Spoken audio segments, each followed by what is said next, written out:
கரூரில் பரபரப்பான சம்பவம். பிரபல ரவுடி பென்சில் தமிழகன் போலீசாரால் சுட்டுப்பிடிப்பு. கரூர் நகராட்சி எல்லைக்குள்ளே உள்ள சின்னவண்டான் கோவில் பகுதியைச் சேர்ந்தவர் தமிழகன். பென்சில் தமிழகன் என அழைக்கப்படும் இவர் பல குற்ற வழக்குகளில் தொடர்புடையவர். இவரது கூட்டாளிகள் பிரகாஷ், மனோஜ் உள்ளிட்ட 4 கரூர் லைட் ஹவுஸ் கார்னரில் ஒரு பயணியுடன் வாக்குவாதம் மேற்கொண்டு அவரை கொலைவெறியுடன் தாக்கியதாக கூறப்படுகிறது. இதற்கான கொலை வழக்கு பதிவு செய்யப்பட்டு பிரகாஷ் மற்றும் மனோஜ் கைது செய்யப்பட்டனர்.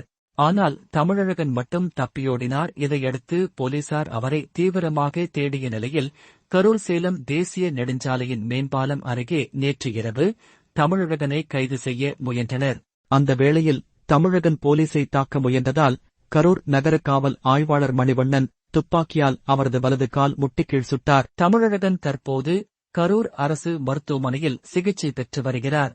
மேலும் விசாரணை தீவிரமாக நடைபெற்று வருகிறது. இதில் சட்டம் தொடர்பாக நாம் தெரிந்து கொள்ள வேண்டியது, சம்பவத்தில் தமிழகன் போலீசை தாக்க முயன்றதாக கூறப்படுகிறது. இதன் அடிப்படையில் பிஎன்எஸ் பிரிவு 109 கொலை முயற்சி மற்றும் பிஎன்எஸ் பிரிவு 132 போன்ற பிரிவின் கீழ் வழக்கு பதிவானது செய்யப்படும். மேலும் சட்டம் தொடர்பான செய்திகளை தெரிந்து கொள்ள எங்களுடன் இணைந்து இருங்கள்.